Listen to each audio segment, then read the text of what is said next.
नमस्कार, मैं हूं राजश्री शर्मा। दिन भर की खबरों में सबसे पहले नजर डालते हैं आज के मुख्य समाचारों पर।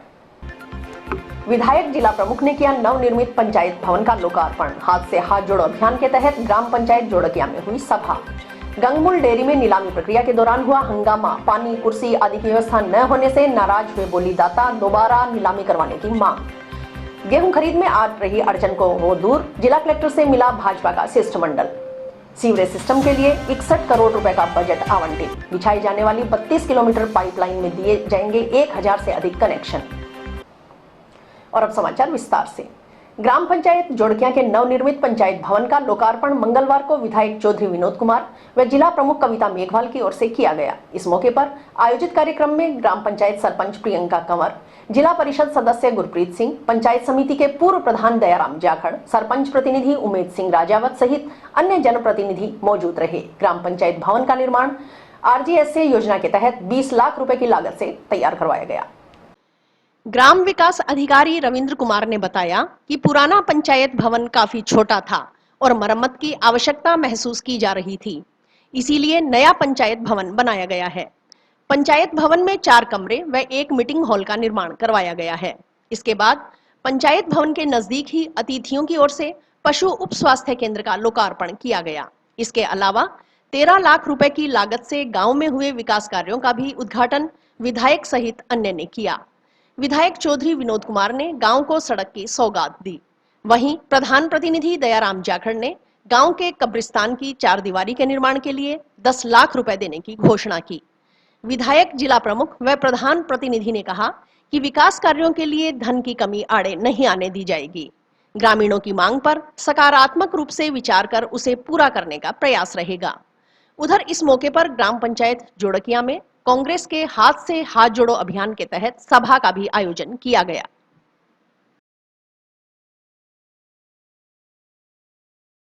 राहुल गांधी जी ने हिंदुस्तान के इतिहास में महात्मा गांधी के बाद में सबसे बड़ी पद यात्रा करके भारत जोड़ो यात्रा किसी ने निकाली, तो क्या कारण थे, क्या ऐसी आवश्यकता पड़ी कि भारत जोड़ो यात्रा की आवश्यकता पड़ी?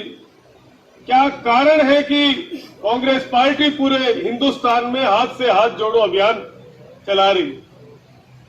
आज इस देश में, महात्मा गांधी के देश में, जवाहरलाल नेहरू के देश में, सरदार पटेल के देश में, मौलाना आजाद के देश में आज नफरत की बाजार खोला गया है। हिंदू मुस्लिम, कभी हिंदू सिख, तरह तरह के आडंबर रच करके हिंदुस्तान में आपसी भाईचारा खराब करने का प्रयास किया जा रहा है। पंचायत घर का जोड़किया का लोकार्पण चौधरी विनोद कुमार जी द्वारा किया गया। ये 20 लाख रुपए की लागत में बना है RGSA योजना के तहत। पुराना जो पंचायत भवन था वो काफ़ी छोटा था और मरम्मत के योग्य भी है, इसलिए नया पंचायत भवन बना है। इसका लोकार्पण आज किया गया। इसके अंदर 4 कमरे हैं, 1 मीटिंग हॉल है और लाइट बाथ अटैच है। भारत जोड़ो यात्रा के तहत आज ग्राम पंचायत जोड़किया में कार्यक्रम रखा गया और भारत जोड़ो यात्रा का आयोजन किया गया और साथ में मुख्य अतिथियों द्वारा नवीन ग्राम पंचायत भवन का लोकार्पण किया गया तथा पंचायत भवन के पास में ही पशु उप स्वास्थ्य केंद्र का लोकार्पण किया गया और उसी के पास में 13 लाख के विकास कार्य जो कंप्लीट हो चुके हैं उनका भी लोकार्पण किया गया। इस अवसर पर विधायक महोदय ने ग्राम पंचायत के लिए एक सड़क की सौगात दी है तथा प्रधान प्रतिनिधि ने कब्रिस्तान की 4 दीवारी के लिए 10 लाख रुपयों की घोषणा की है और जिला प्रमुख महोदय, विधायक महोदय और प्रधान प्रतिनिधि ने कहा है कि विकास के कार्यों के लिए बजट बिल्कुल आड़े नहीं आएगा। आप जब भी कोई डिमांड रखोगे उस पर सकारात्मक रूप से विचार किया जाएगा और आपकी हर डिमांड को पूरा किया जाएगा। जंक्शन स्थित श्री गंगानगर जिला दुग्ध उत्पादक सहकारी संघ लिमिटेड में मंगलवार को स्क्रैप की नीलामी प्रक्रिया के दौरान हंगामा हो गया। नीलामी प्रक्रिया में हिस्सा लेने आए कबाड़ खरीदने वाले व्यापारियों ने मौके पर पानी, बैठने आदि की व्यवस्था न होने का आरोप लगाया। साथ ही उनमें इस बात को लेकर भी नाराजगी दिखी कि नीलामी प्रक्रिया शुरू होने के बाद गंगमूल डेयरी प्रबंधन की ओर से यह जानकारी दी गई कि जमा करवाई गई सिक्योरिटी राशि करीब 3 माह बाद वापस की जाएगी। इससे नाराज व्यापारियों ने सरस डेयरी प्रबंधन के खिलाफ नारेबाजी करते हुए प्रशासनिक अधिकारियों की मौजूदगी में दोबारा निष्पक्ष तरीके से नीलामी प्रक्रिया संपन्न करवाने की मांग की। अधिकारियों की गुंडागर्दी नहीं चलेगी, नहीं चलेगी, नहीं चलेगी। अधिकारियों की गुंडागर्दी नहीं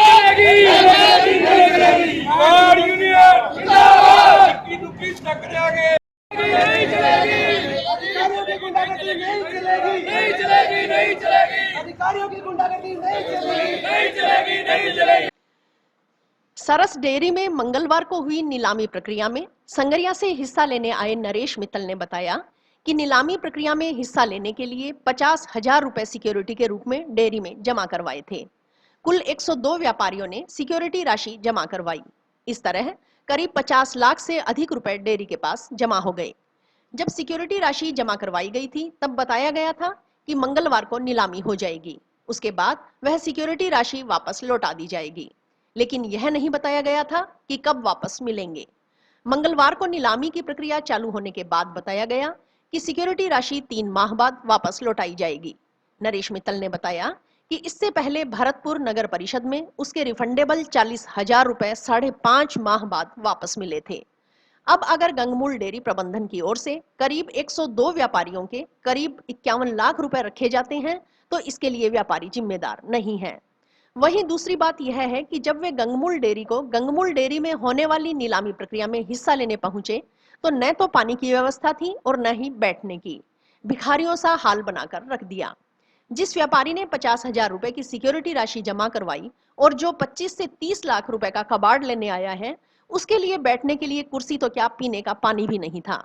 उन्होंने बताया कि मार्केट में लोहे का रेट 37 से 40 रुपए चल रहा है, लेकिन गंगमूल डेयरी की ओर से 40 रुपए प्लस 18% GST के हिसाब से तकरीबन 47.50 रुपए रेट तय किया है। इसमें भी लोचा है। उन्होंने प्रशासन से मांग की है कि प्रशासन के जिम्मेदार अधिकारी की मौजूदगी में नीलामी प्रक्रिया निष्पक्ष तरीके से संपन्न करवाई जाए, व्यापारियों के हकों की बात सुनी जाए, व्यापारियों के लिए समुचित व्यवस्था की जाए, उसके बाद यह नीलामी दोबारा करवाई जाए। वहीं व्यापारियों से नकद ली गई सिक्योरिटी राशि नकद ही वापस दी जाए, न कि डीडी या चेक। बड़े होते तो दिमाग होता होना चाहिए, बड़े नहीं हो।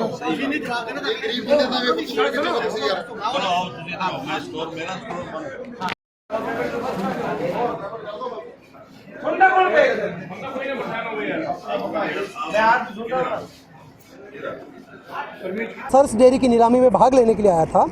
यहाँ 50,000 रुपये इन्होंने कैश डिपॉजिट सिक्योरिटी अमाउंट के लिए EMD में रखे थे। मैंने वो 50,000 रुपये जमा करवा दिए। टोटल शायद 102 व्यापारियों ने जमा करवाए हैं तो उस हिसाब से तकरीबन 50 लाख से ऊपर जमा हो गया इनके पास।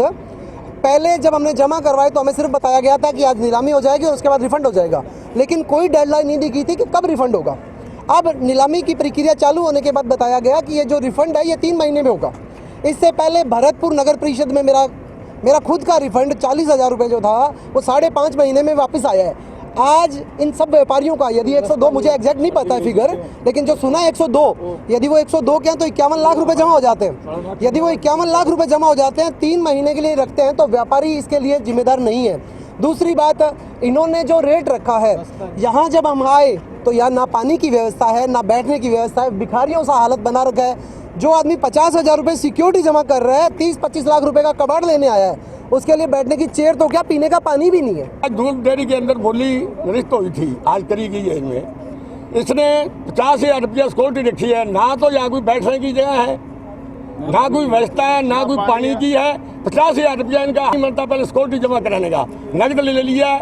अब कहते हैं हम वापस नहीं देंगे, हम कोई प्रूफ भी नहीं है, कोई प्रूफ नहीं दिया हमारे को। सुनो, कोई बैठने की व्यवस्था भी नहीं है। ये कहते हैं अब हम महीने बाद देंगे, महीने बाद क्यों? जब नकद लिए हैं तो हमारे खाते में किस से देंगे? बोली कैंसिल होगी, इनको कैश पेमेंट देनी चाहिए, जैसे लिए ना उन्होंने वैसे देनी चाहिए इनको। ठीक है, इनका कोई प्रूफ नहीं है, कोई प्रूफ नहीं है, कोई रसीद नहीं, कोई रसीद नहीं है, कोई अकाउंट नंबर नहीं है, कोई नहीं है, किसमें खाता डालेंगे बाद में कोई पता नहीं है। भारत सरकार की अमृत 2 योजना के अंतर्गत हनुमानगढ़ जंक्शन के 3 पुराने वार्डों 13, 14 व 37 में सीवरेज सिस्टम के लिए 61 करोड़ रुपए का बजट आवंटित हुआ है। इस योजना के तहत करीब 32 किलोमीटर लंबाई में पाइपलाइन बिछाई जाएगी। इस पाइपलाइन से करीब 1000 से अधिक सीवरेज कनेक्शन दिए जाएंगे। इस सीवरेज सिस्टम के संचालन के बाद हनुमानगढ़ जंक्शन के करीब 50% शहर में सीवरेज सिस्टम का काम पूरा होगा।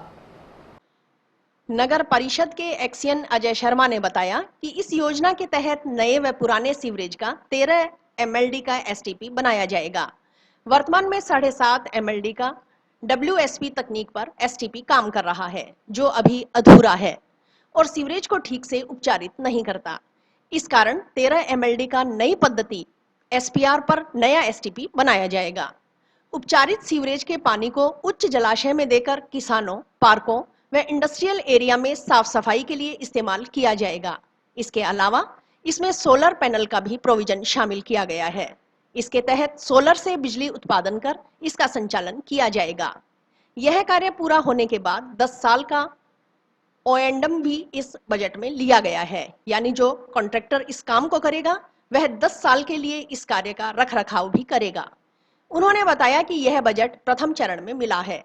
कुल 261 करोड़ रुपए के बजट का प्रपोजल बनाकर भेजा था। अभी तक प्रथम चरण में 61 करोड़ रुपए का बजट प्राप्त हुआ है। यह कार्य पूरा होने के बाद द्वितीय चरण में शेष बजट प्राप्त होगा। उन्होंने बताया कि अमृत 2 योजना के तहत सर्वे का कार्य पूरा हो चुका है। सर्वे की रिपोर्ट 1 सप्ताह में मिल जाएगी। मई माह में फील्ड में कार्य शुरू होने की पूरी उम्मीद है। उन्होंने बताया कि पूर्व में 2016 में सर्वे करवाया गया था। इस योजना के तहत 3 वार्ड आ रहे हैं। वर्तमान में इन्हीं 3 वार्डों के 4 वार्ड हो चुके हैं। इसीलिए सर्वे में जो भिन्नता आएगी उसको भी एक्सटेंड कर उसे पूरा कवर किया जाएगा। भारत सरकार की अमृत 2 योजना के अंतर्गत हनुमानगढ़ जंक्शन में 3 वार्ड, जो कि पुराने वार्ड हैं 13, 14 और 37 वार्ड, इनके लिए सीवरेज सिस्टम के लिए हमें 61 करोड़ का बजट अलॉट हुआ है, जिसके तहत सीवरेज उत्पादन होगा। प्लस जो पुराना सीवरेज है वो सारा एक 13 MLD का हम STP बनाएंगे। अभी वर्तमान में 7.5 MLD का एक WSP टेक्निक पर STP काम कर रहा है, जो कि अभी अधूरा है, बट ठीक से उपचारित नहीं करता सीवरेज को। इस कारण हम 13 MLD का एक नई पद्धति SBR पद्धति पे नया STP बनाएंगे। उपचारित जो सीवरेज होगा उस पानी को हम और उच्च जलाशय में लेकर उसको काश्तकारों के लिए, पार्कों के लिए और इंडस्ट्रियल एरिया में साफ सफाई के लिए उसको यूज में करेंगे। इस योजना के तहत हम 32 किलोमीटर लंबाई की लगभग पाइपलाइन डालेंगे और उसमें 1000 से ऊपर नए सीवर कनेक्शन भी करेंगे। इसके अलावा हमने इसमें सोलर पैनल का भी प्रोविज़न लिया हुआ है, जिससे हम SPS पे सोलर से बिजली का उत्पादन करके इसका संचालन करेंगे। जंक्शन के वार्ड 15 के बाशिंदे गंदे पानी की निकासी न होने से परेशान है। नालियां बंद होने से गंदा पानी मकानों की नींव में घुस रहा है। इससे मकानों को नुकसान हो रहा है। वार्ड वासियों का आरोप है कि पूर्व में पानी निकासी की जो व्यवस्था बनी हुई है, अब उसे बदलकर उसके उलट दिशा में पानी की निकासी करवाने का प्रयास वार्ड पार्षद की ओर से किया जा रहा है। इसका नुकसान अन्य वार्ड वासियों को उठाना पड़ रहा है। वार्ड वासियों के अनुसार इस समस्या के समाधान के लिए प्रशासनिक अधिकारियों से कई बार आग्रह किया जा चुका है, लेकिन सुनवाई नहीं हुई। ऐसे में उन्हें इस समस्या का समाधान करवाने के लिए आंदोलनात्मक कदम उठाने को मजबूर होना पड़ेगा।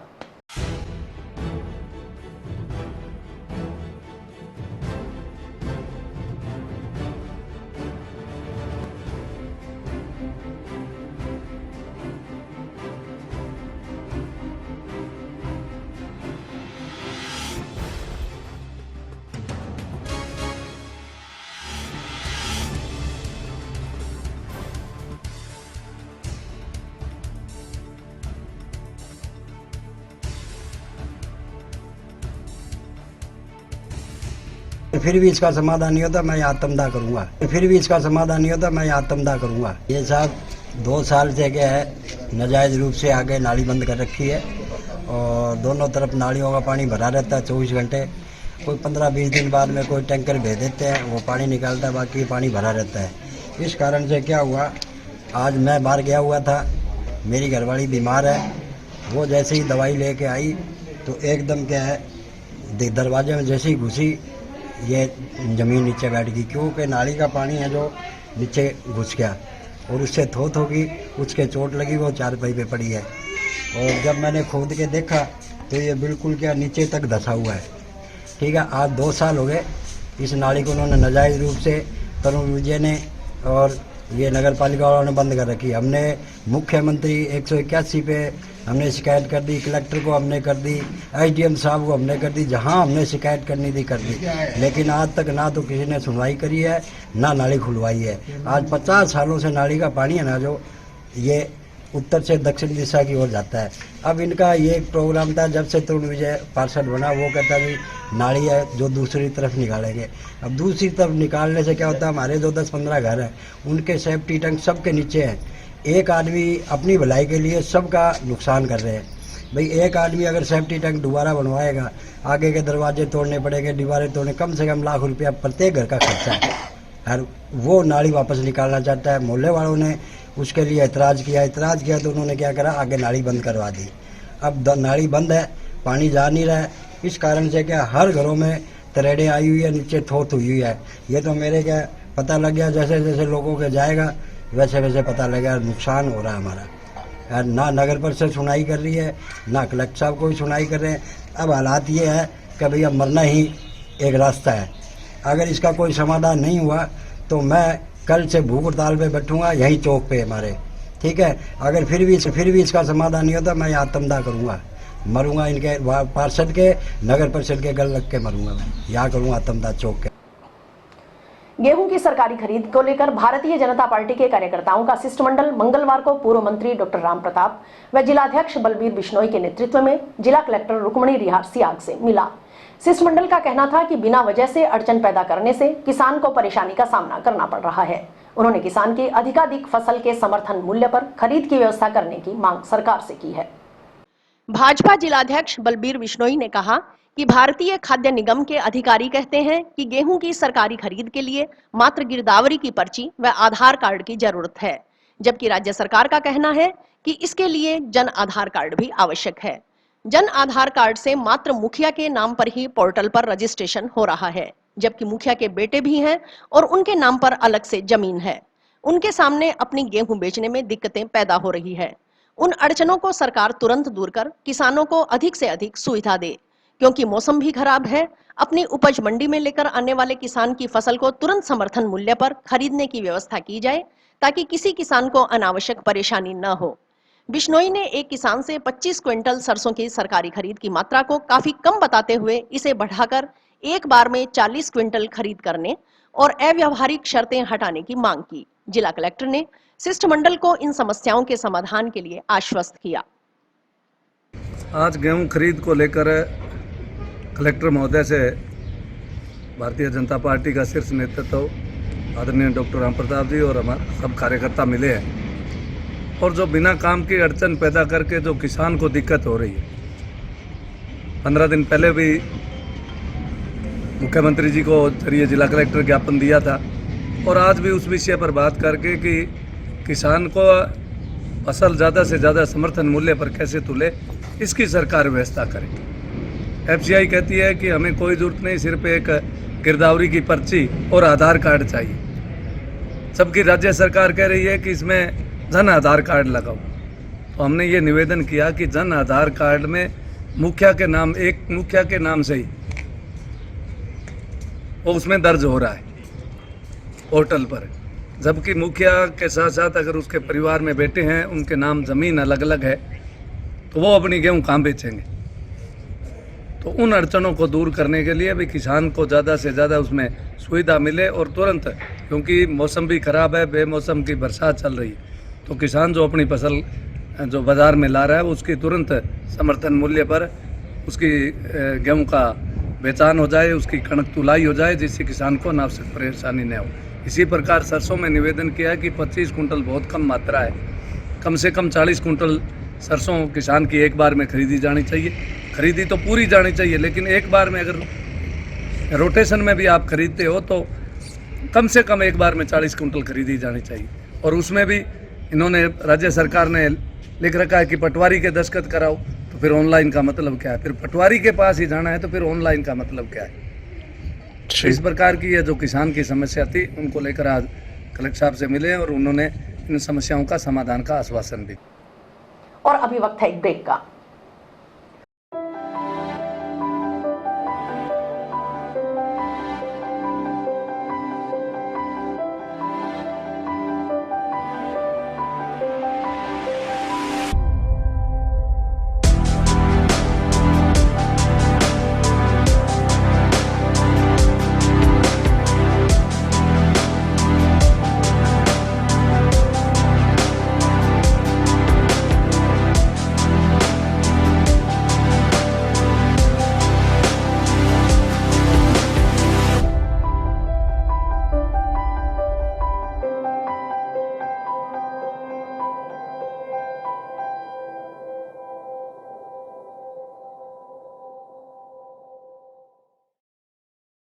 पंचायत समिति हनुमानगढ़ में स्वामित्व योजना के अंतर्गत चल रहे कार्य का पहला चरण पूरा होने के बाद अब द्वितीय चरण के तहत पंचायतों को मैप 1 उपलब्ध करवाए जाएंगे।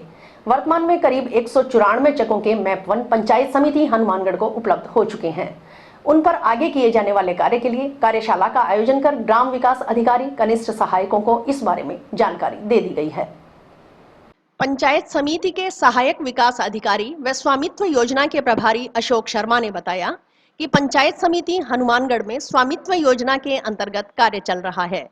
प्रथम चरण के तहत ड्रोन फ्लाइंग का कार्य जनवरी माह के अंत तक तकरीबन पूरा हो गया था। अब दूसरे चरण के तहत पंचायतों को मैप 1 उपलब्ध करवाए जाने हैं। वर्तमान में मैप 1 पर कार्य चल रहा है। इसके तहत पूरी पंचायत के उस चक के अंतर्गत आने वाली आबादी भूमि के पट्टे, घर की आईडी जो मैप 1 में जारी हुई है, सड़क जो दर्शाई गई है उसकी अलग से एक आईडी जारी हुई है। अन्य सरकारी विभाग, आंगनबाड़ी केंद्र, उप स्वास्थ्य केंद्र, पंचायत घर, स्कूल, वाटर वर्क्स, मंदिर सहित अन्य धार्मिक स्थल, शमशान, कब्रिस्तान की आबादी अंतर्गत आने वाली भूमि, खेल मैदान वगैरह स्थान इस नक्शे में आ गए हैं। इस नक्शे का डोर टू डोर सर्वे करने का कार्य ग्राम विकास अधिकारी की ओर से किया जाएगा।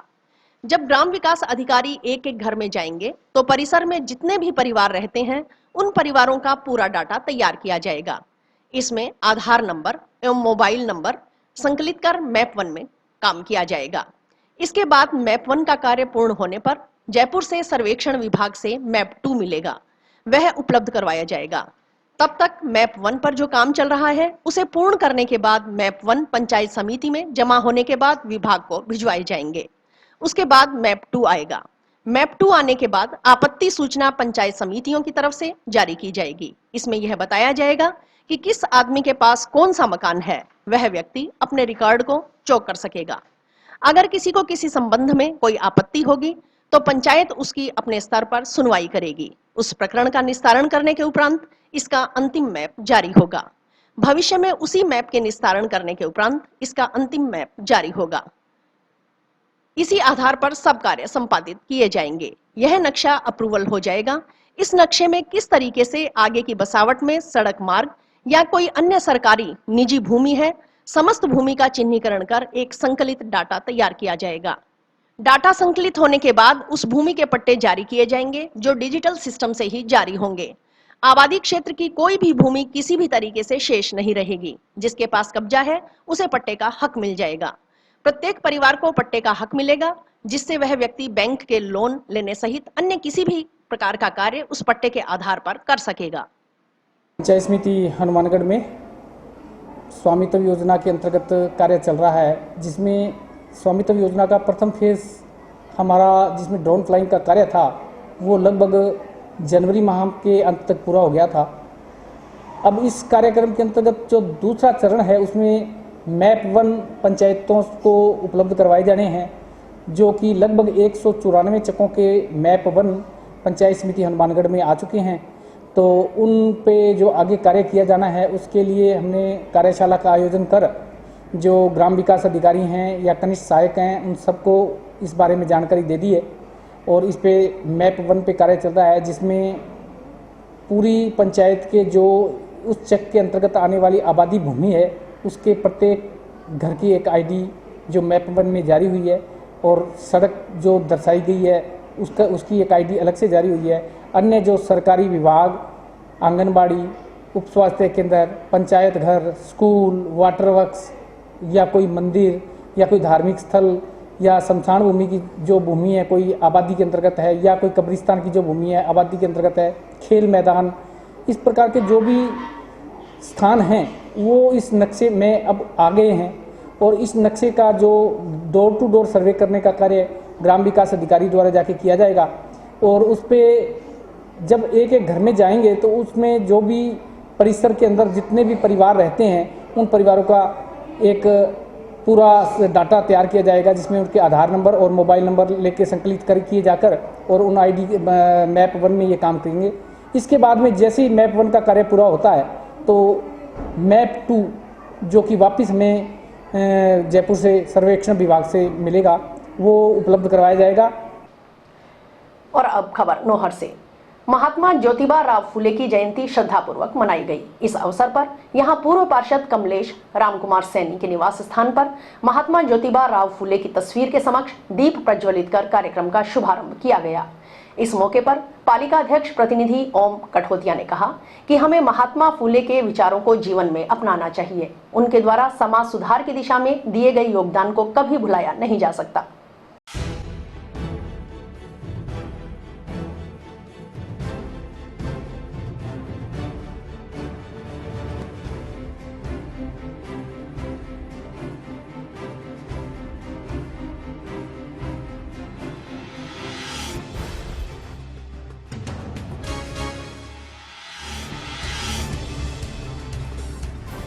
सामाजिक क्रांति के प्रणेता, महान समाज सुधारक, महिला शिक्षा के प्रणेता, सत्य शोधक समाज के संस्थापक ज्योतिराव फुले की जयंती पे उन्हें नमन और वंदन करता हूं। और मैं युवा पीढ़ी से एक आह्वान करना चाहता हूं कि वो जो जयंतियां अपने मनाते हैं महापुरुषों की अपने, तो इन जयंतियों को मनाने के साथ साथ इनकी जीवनियों को भी पढ़े। आज रामकुमार जी सैनी पूर्व पार्षद के घर पे आज बड़े ही समारोह पूर्वक महात्मा ज्योतिराव फुले की जयंती मनाई गई।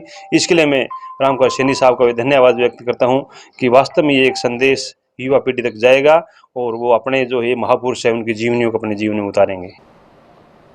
और इसी के साथ समाचार समाप्त हुए। रोजाना देखते रहिए समाचार। नमस्कार।